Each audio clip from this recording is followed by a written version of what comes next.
Little Brother and Little Sister. Little brother took his little sister by the hand and said, "Since our mother died, we haven't had a good hour. Our stepmother beats us every day, and when we come near her, she kicks us away. She doesn't give us anything to eat except hard crusts of bread. Even the little dog under the table is better off, she sometimes throws him something good to eat.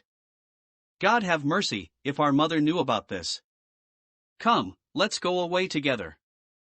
They went away together and came to a big forest, where they were so sad and tired that they sat down in a hollow tree and wanted to die of hunger.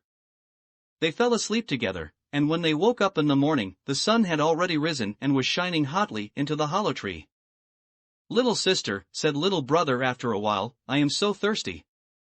If I only knew of a little spring nearby, I would go and get a drink. I also hear the sound of water." "What's the use of that?"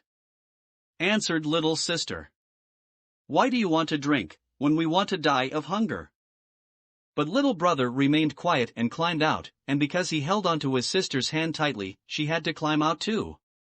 The evil stepmother was a witch, and when she had seen the two children go away, she followed them and caused a clear spring to spring from the rock near the tree, which should lure the children to drink by its rushing sound, but whoever drank from it would be turned into a fawn. Little brother soon came to the spring with his little sister, and as he saw the sparkling water jumping over the stones, his desire to drink grew stronger and he wanted to drink from it. But little sister was afraid. She thought that the spring was speaking in its rushing and saying, "Whoever drinks me will become a fawn, whoever drinks me will become a fawn." So she begged little brother not to drink from the water. "I hear nothing," said little brother, "except the sound of the water rushing so pleasantly.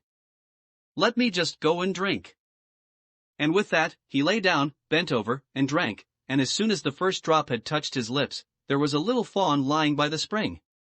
The little sister cried and cried, but the witch was angry that she couldn't also tempt her to drink. After 3 days of crying, the little sister got up and collected rushes in the forest and wove a soft rope from them. Then she tied the little deer to it and led it with her. She also found a cave for it, brought in moss and leaves, and made a soft bed for it. In the morning, she went out with it where there was tender grass and picked the very best, which it ate from her hand, and the little deer was then happy and played on the hills. In the evening, when the little sister was tired, she laid her head on the back of the little deer, which was her pillow, and so she fell asleep. If the little brother had only had his human form, it would have been a wonderful life. So they lived for many years in the forest.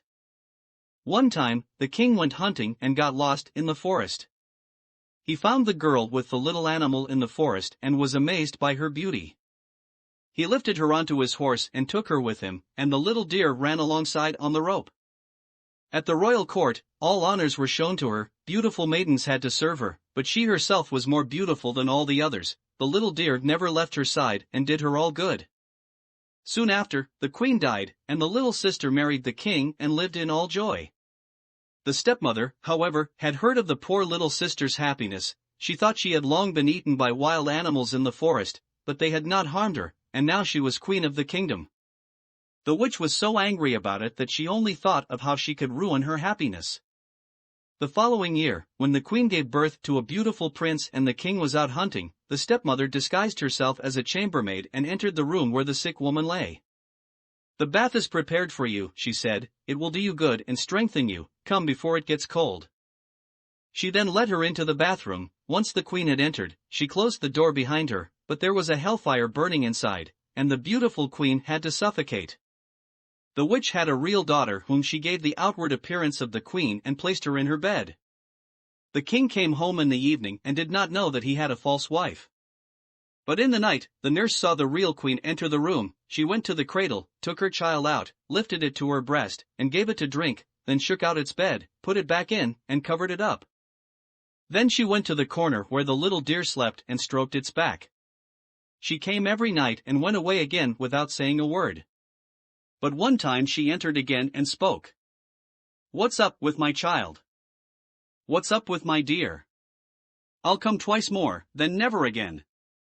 And did everything as in the other nights. The nurse, however, woke the king and told him secretly.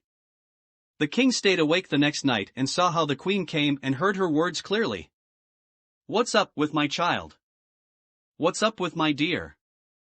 I'll come once more, then never again. But he didn't dare to address her. On the third night, he stayed awake again, and the queen said, "What's up with my child? What's up with my dear?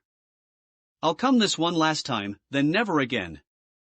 The king couldn't hold back any longer, jumped up, and hugged her. As soon as he touched her, she became alive again, fresh and rosy. The false queen was taken to the forest, where the wild animals ate her, and the evil stepmother was burned. As the fire consumed her, the deer transformed, and the brother and sister were reunited and lived happily ever after.